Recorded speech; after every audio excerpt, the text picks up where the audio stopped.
What's up mga master? Ayan. Andito tayo sa Pandakan, Manila. Meron tayong customer na humingi ng tulong.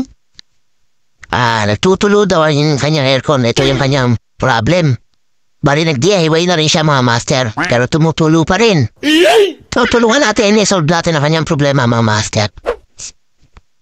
So ayan, nabaklas na natin. At naalis na rin natin ang kanyang blower.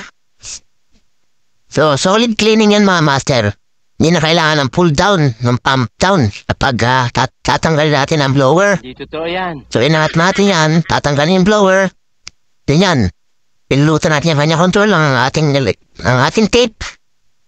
So ayan, tanggal ang blower niyan at spray na natin yung mga master.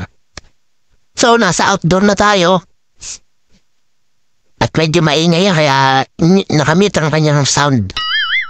So nilapatan na lang natin. And madumi rin yan, nag-DIY siya mga master. So para makita natin, baklasin natin yung unit. Alis natin yung mga parts para malinis na maayos.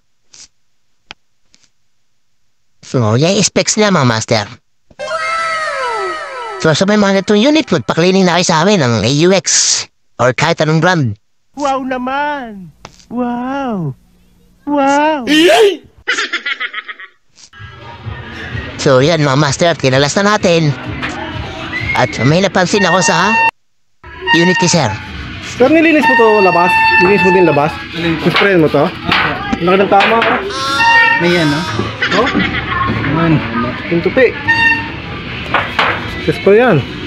Yung pressure